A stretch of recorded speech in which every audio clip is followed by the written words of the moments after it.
If you haven't tried chia pudding yet, you are in for a treat. I'm Danny Spies and I am showing you 4 clean and delicious recipes for chia pudding.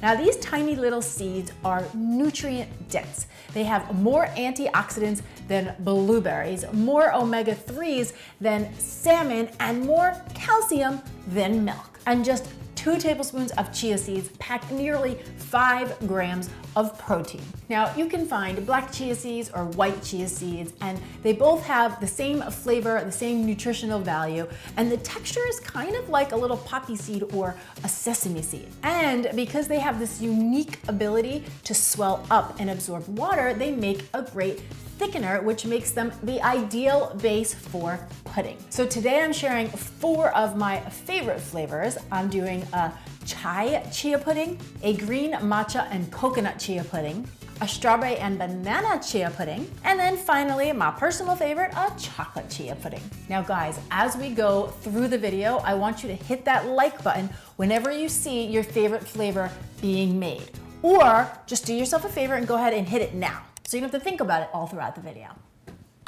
Now, all 4 of these recipes use the same exact base recipe. So for each serving, you're gonna need a half a cup of milk. I'm using an unsweetened vanilla almond milk, 2 tablespoons of chia seeds, and then a tablespoon of maple syrup. You could also do honey or liquid stevia or any sweetener you prefer.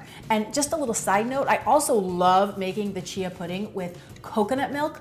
Full-fat coconut milk makes the most rich and decadent, delicious chia pudding, but I usually make that if I'm gonna treat it as a dessert, and then when I'm making it for breakfast, I prefer the almond milk. But of course, do what lights you up. Now, if I was just doing one flavor, I would mix it all in a big bowl, and then I would divvy it up amongst my containers. But since we're doing 4 different flavors, 1 serving each, what I'm gonna do is mix my ingredients in a nice, short, wide mouth mason jar. I will leave the links to those down in the description box below, and get the base recipes mixed up, and then we're gonna add the stir-ins. So for flavor combo number 1, I am making a chai chia pudding, and really we're just gonna get this flavor by the spices. So I've got a 1/4 teaspoon of cinnamon here, along with a tiny, tiny pinch of cloves and cardamom. Get those into my jar, along with some chopped up raisins, which add a nice texture and a little extra sweetness.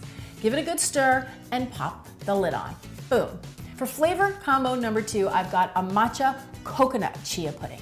So with this, I'm starting with 1 teaspoon of matcha powder, which is basically just a ground green tea powder, and it's very rich in antioxidants, and it is said to help soothe and relax. I find that the texture is very creamy, and it's got like this plant-based flavor. It's kind of difficult to describe, but it is delicious. If you've ever had a cup of green matcha tea, it tastes exactly like that. Honestly speaking, I'm kind of new to matcha, so I'm just starting to experiment with it. So if you guys are interested in a matcha 101, definitely let me know down in the comments below. So I'm gonna get a teaspoon of that into my base recipe, along with a couple of teaspoons of shredded coconut. Again, that's gonna add a little extra sweetness and a great texture. We'll mix that up, pop on the lid, and it's time for combo number 3, strawberry banana chia pudding. Now, this one is super fresh, and you could really change out the berries with whatever looks the best at the grocery store. I like to start with a couple dashes of cinnamon, and then I add in just a couple tablespoons of diced up banana and some diced up strawberry. Gently mix that all together, pop on the lid, and we're ready to whip up number 4. For my 4th and final combo, it's my personal favorite because it's chocolate chia pudding. And all I'm doing with this one is adding 1 tablespoon of unsweetened cocoa powder into the base recipe, along with a dash of cinnamon. Gently mix that together, and it's ready to go. Now guys, a little side note here, the chocolate chia pudding, if you make this one with full fat coconut milk, it makes the most amazing chocolate pudding dessert. But like I said, for breakfast, I like it with the almond milk. So again, I'm gonna pop the lid on, and all 4 of these are going into my fridge. You want them in there for a minimum of 4 hours, but you can certainly do it overnight, and they last happily in the fridge anywhere between 3 and 4 days.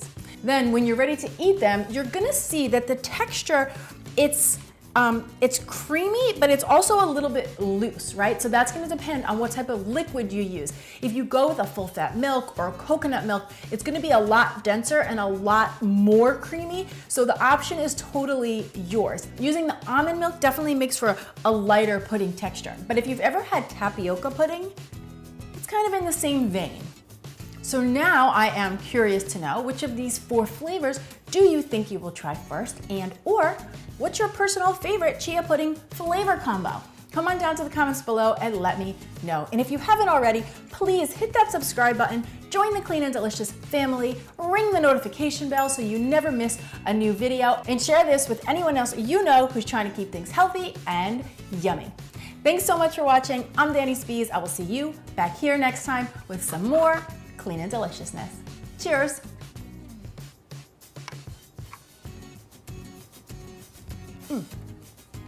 Chocolate all the way.